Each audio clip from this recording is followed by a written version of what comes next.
Hello everyone, আসসালামু আলাইকুম। কেমন আছেন সবাই? আশা করছি ভালো আছেন। আলহামদুলিল্লাহ, আমরাও ভালো আছি। তো আজকে ডেইলি ব্লগ নিয়ে আপনাদের সামনে চলে আসলাম। এই তো আমি একটা ভাইরাল কালো কড়াই নিয়ে আসছি। তো এই কালো কড়াইটা আপনার কালো করতে কিন্তু অনেক অভিজ্ঞতা লাগে। তো আমি এই কড়াইটা কালো করেছি। এটা কিন্তু কড়াইটা আমার অনেক ভালো। এটাতে কিছু ভাজি করলে মাছ টাছ তারপরে লেগে ওঠে না।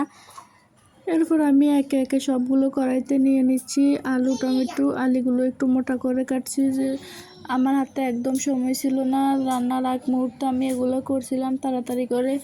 তো ভাবছিলাম একটু ভিডিও করে নিই, তারপরে তো ভিডিও করলাম। তো আমি সবগুলো একসাথে নিতেছি। এই তো টমেটো, কাঁচামরিচটা এখন দেবো না, পেঁয়াজ আর গুঁড়ামরিচ দেবো।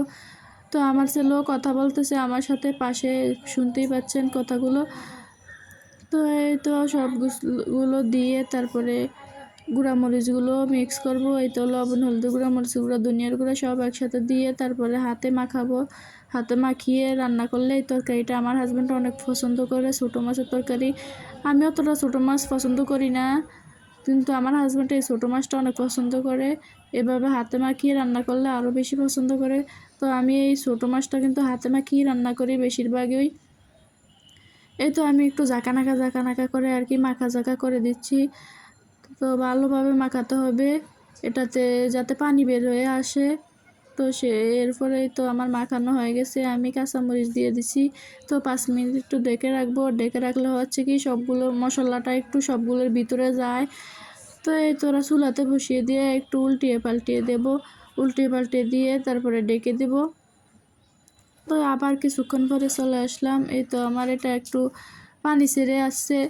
তো আবার একটু উল্টিয়ে পাল্টিয়ে তারপর আবার এই তো চলে যাব অন্য কাজ করতে। তো এদিকে আমি টমেটো কেটে তারপরে রাখছিলাম পানিগুলো, তো ওগুলো একটু পরিষ্কার করছিলাম। আর আমার ছেলে এদিকে দেখেন, ও খেলতেছে বালতি নিয়ে। ওর যত খেলনা আছে যা আছে সব এই বালতির ভিতরে রাখে।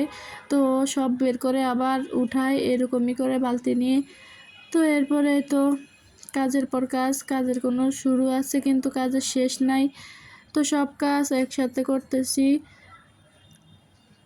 তো এরপর আমি চলে যাব একটু বাহিরে, বারান্দায়। আপনার বৃষ্টি পড়ে তারপরে ময়লা হয়ে গেছে। তো এই প্লাস্টিকের গাছটা কিন্তু সুন্দরই লাগছে। তো আবার রান্নায় আসলাম। একটু তো জল দিয়ে দিছিলাম, যেহেতু আলু তারপরে এগুলো একটু সিদ্ধ হতে হবে। দেখছেন তো বারান্দার অবস্থা, কি অবস্থা দেখতেই পাচ্ছেন।